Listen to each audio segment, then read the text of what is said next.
It was kind of weird for me, like, growing up, like, because I have 3 sisters and a super supportive family, so because I had 3 sisters and I'm, like, the second one, I've got 1 older, 2 younger, so I've got my older sister to look up to, and then I'm, like, looking after my little 2 sisters. Obviously, they all have hands, and I was around them, like, 24/7, we were all so close, but I was always with them and I was never treated any different from them. I think that was a big thing in my, like, home life at home where I was just like, okay, these guys have hands, I don't have hands, but like it literally didn't mean anything because I was like, I literally do everything the same as they do. When I think about adaptability in general, I'm just like, that is crazy how your body adapts. I had my hands still attached, and my mom tells me like I look down and I seen like my hands all black and curled over, and like something clicked in my brain. It was like, well, they're no use to me anymore. And literally, so I picked up my bottle like with both my wrists together. Like I have to pick things up now when I'm like not wearing any prosthetics. It's like 2 arms together.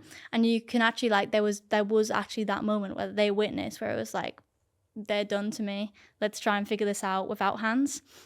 So I was really, really good at adapting to things when I was little. And so I just sort of grew up doing what my sisters did, and it was never sort of a big deal. But then you go to school you go to school, and it's like people who don't know the whole story. Because obviously my sisters know, and they know me past that disability. But like little kids, they have no filter. It's like they're just they'll say anything. Do you know what I mean?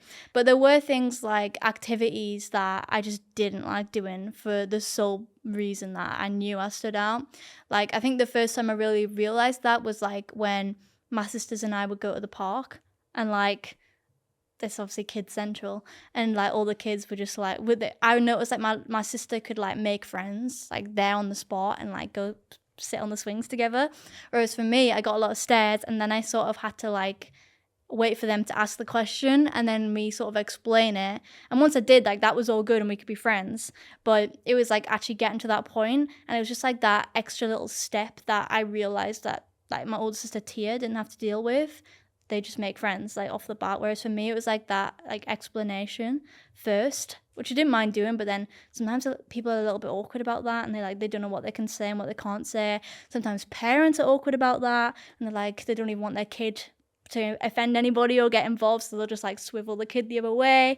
But I think that just further establishes the gap between like disabled and able-bodied people, and there really isn't much of one.